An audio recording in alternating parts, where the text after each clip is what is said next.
Was there when Donald Trump signed the books called Crippled America. It's Donald Trump's book.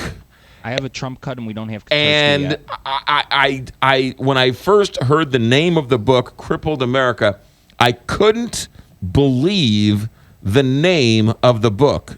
Could it be any more offensive? Hey, it's Donald Trump you're talking about. Crippled America, which basically says America is. I mean, it's so offensive. Here is Donald Trump. As far as President Obama saying what he said, he can't handle the country. I mean, he's doing a terrible job running the country. So he may say the Republicans don't get along on a debate.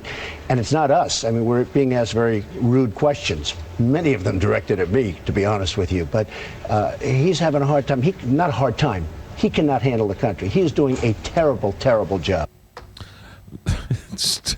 Donald Trump, and he is he is what he is. Crippled America, and we have Aaron. And Aaron Katersky was there. Aaron, good morning. Thanks for checking in. Oh, hey, McGraw.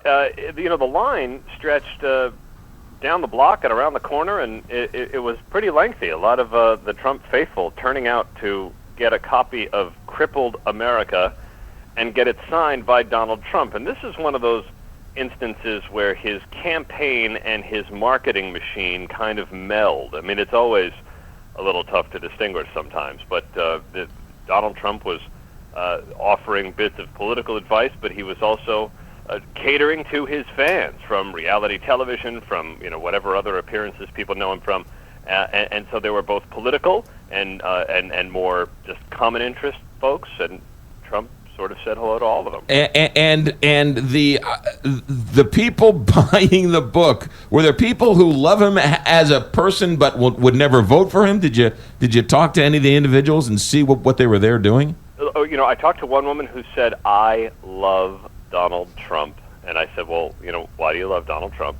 And she said, "I feel safe, I feel secure, and he's really, really smart." And then she gestured around the lobby, the gold-plated lobby of the Trump Tower in Midtown Manhattan, and said, "Look, he built this." And so for her, she said, "Trump 2016, please." Is anybody offended by the name of the book, Crippled America? We asked about that when he took questions, and he said, America is crippled, Trump believes, because he said, we don't win at anything anymore. He said, we lose everything. You ask a little bit deeper, like, what's everything? And he ticks off what he usually does. He says, we lose at trade, we lose at immigration. He said, we're not winning anything. And he said that part of the reason he wants to run is to return pomp and circumstance to the White House. He said, Americans need a victory. But again, it's a lot of skin-deep type stuff, but people are into it. Did you ask any gotcha questions, Aaron Katersky, or did you have to sign anything to have your questions approved by the Donald? No. He has no problem calling you out if he thinks your question is idiotic or if he likes it, and he'll compliment you, and he likes the interaction with reporters.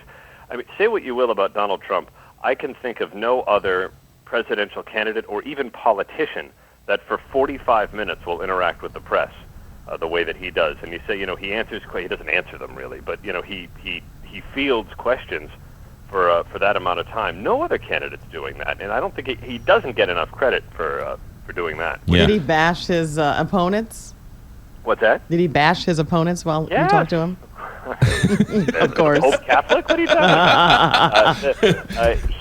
He said of Jeb Bush that he doesn't think he can come back. He called Marco Rubio overrated. He doesn't see how Ben Carson can win, given his opposition to Medicare and his immigration record. And he said of Republicans generally who are polling in the 0, 1, and 2% range, he said it's time for them to drop out. Is he hosting Saturday Night Live this weekend? He's hosting Saturday Night Live, and he was asked to give his Jeb Bush impersonation, and he said, "I'm not going to do that. I don't want to, imitate somebody sleeping at a podium." I mean, so it's going to be entertaining, right? I mean, and you get the appeal that it's fun, it's entertaining, and there's a rapport there that people seem to share with him. Especially, he's a New Yorker. He's a quintessential New Yorker. You know, loud, the bombast, the whole thing, and that appeals to people. At least on a surface level, and if that's going to be the dominant feature of the campaign, well then how could any other candidate compete? So here's a little helpful. Here's a line of questioning next time you have a chance. I want to know if that "Made America Great Again" hat is actually made in America. I think we've asked about that, and but I will. I'll let you know. All right, good. Aaron Katersky, ladies and gentlemen, all the world wants to know, and Aaron Katersky tells us each and every day. Aaron, thanks for checking in. Donald Trump. Donald Trump, 625, Big 550.